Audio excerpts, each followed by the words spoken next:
आज हम बात करेंगे कि हिंदी साहित्य इतिहास लेखन की परंपरा के बारे में। आचार्य रामचंद्र शुक्ल ने लिखा था कि जबकि प्रत्येक देश का साहित्य वहाँ की जनता की चित्तवृत्ति का संचित प्रतिबिंब होता है, तब यह निश्चित है कि जनता की जो चित्तवृत्ति होगी उसके जो परिवर्तन के साथ साथ जो साहित्य का स्वरूप होगा वो भी परिवर्तित होता चला जाएगा। यानी शुरू से अंत तक इन्हीं चित्तवृत्तियों, जो जनता की चित्तवृत्ति, जो जनता सोच रही है, जो समाज का असर है, सत्ता का असर है, जो जनता उस समय जनता के चित्त में भरी हुई चीजें हैं, उसकी परंपरा को परखते हुए साहित्य परंपरा के साथ उनका सामंजस्य दिखाना ही साहित्य का इतिहास कहलाता है ना। तो साहित्य का इतिहास क्या है? साहित्य क्या है? साहित्य जैसे 100 हित है, उसका हित है, लेकिन उसका हित है, उसका हित में सब कुछ सम्मानित हो जाता है ना। सत्ता का रूप, जनतंत्र, लोकतंत्र, या जैसे वो रह रहे हैं उस पर पड़ते हुए जो जो प्रभाव है, वो सब साहित्य में अगर झलकता है तो साहित्य क्या झलकता है? साहित्य क्या झलकाता है? जो जनता की चित्तवृत्तियां हैं, वही वही जो उसका जो सामंजस्य है, उसका जो स्वरूप है, वही तो इतिहास है। तो साहित्य का इतिहास यही है जो उनकी चित्तवृत्तियों की परंपरा को परखते हुए परंपरा के साथ उनका सामंजस्य दिखाना ही साहित्य का इतिहास है। हिंदी साहित्य का व्यवस्थित इतिहास लेखन आधुनिक युग से ही शुरू हुआ। इससे पहले कुछ जैसे पहले छोटा मोटा बहुत सारी वार्ताएं थी, कवि वृत्त संग्रह, वृत्तमालाएं आदि लिखे गए थे, लेकिन हिंदी साहित्य का इतिहास जो एक वैज्ञानिक आधार था, इसका इतिहास कुछ दिनों तक नहीं लिखे जाने के सबल प्रमाणिक जो कारण थे साहित्य का इतिहास लिखने के लिए, मैंने आपको बोला वैज्ञानिक ढंग से, जो जैसे बहुत सारे लोगों ने लिखा, जय प्रसाद द्विवेदी ने लिखा, आचार्य शुक्ल का इतिहास तो बहुत ऑथेंटिक माना जाता है, गुलाब गियर्सन ने लिखा, मिश्र बंधुओं ने लिखा।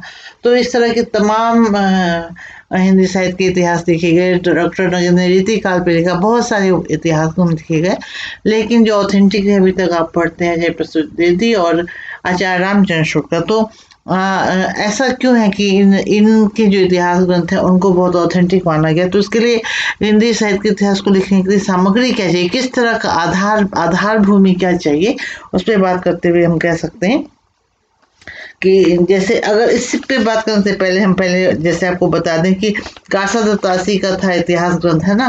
पहला पहला पहला जो कोशिश गासा दत्तासी ने की थी, दूसरी कोशिश की थी शिव सिंह सरोज नाम से, शिव सिंह सेंगर ने लिखी थी। उसके बाद ग्रियर्सन ने लिखी थी। ग्रियर्सन के इतिहास ग्रंथ को भी महत्वपूर्ण माना जाता है। The modern vernacular literature of Hindustan, Grierson की किताब का नाम था the modern vernacular literature of Hindustan. फिर विश्व बंधु ने लिखी, उस इतिहास ग्रंथ का नाम था मिश्र बंधु विनोद। हिंदी साहित्य का इतिहास फिर आचार्य रामचंद्र शुक्ल ने लिखी। पहला पहला जिसने लिखा गासा दत्तासी ने लिखा, फिर शिव सिंह सरोज ने लिखा, फिर ग्रियर्सन, शिव सिंह सेंगर ने लिखा, शिव सिंह सरोज नाम था इतिहास ग्रंथ का, फिर ग्रियर्सन ने लिखा, फिर मिश्र बंधु ने लिखा। उसके बाद आचार्य रामचंद्र शुक्ल की आई थी हिंदी साहित्य का इतिहास। उसके बाद रामशंकर शुक्ल रसाल की किताब आई हिंदी साहित्य का इतिहास के नाम से ही। फिर हिंदी साहित्य उद्भव और विकास, है ना, डॉक्टर अजय प्रसाद द्विवेदी।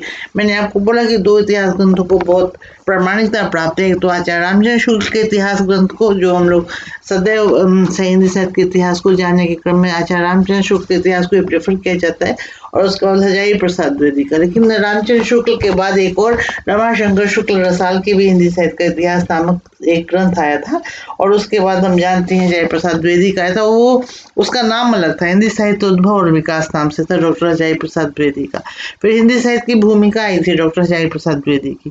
फिर नागरिक प्रचारिणी सभा ने भी हिंदी साहित्य के बृहत इतिहास का जो है वो प्रकाशन किया था। तो साहित्य के नाम से पुकारा जाने वाला हिंदी साहित्य का प्रथम इतिहास फ्रेंच भाषा में गासा दत्तासी ने लिखा था, और वो उसका नाम था इस्तवार दला।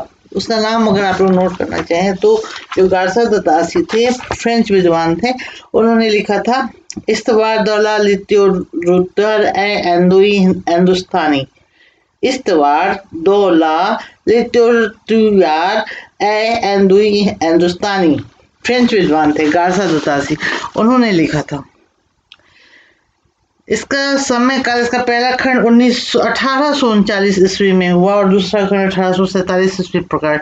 मतलब कितनी, मतलब जैसे जैसे कहा गया कि स्त्रियों के बारे में जो भी जागरूकता का पैगाम है वो पुरुषों ने दिया, और भारत की भी सुंदरता की, ऐतिहासिकता की जब जब मतलब चित्रण किया गया, विवरण लिखा गया, तो बाहर के विद्वानों ने किया। तो हम देखते हैं कि हिंदी साहित्य के इतिहास लिखने की प्रेरणा भी फ्रेंच विद्वान गार्सा द तासी से ही आई है हमारे यहाँ। तो इसका समय काल आपने नोट किया। इसका पहला खंड 1839 में और दूसरा खंड 1847 ईस्वी में प्रकाशित हुआ। इस ग्रंथ में वर्णन क्रमानुसार हिंदी और उर्दू कवियों के विवरण दिए गए हैं।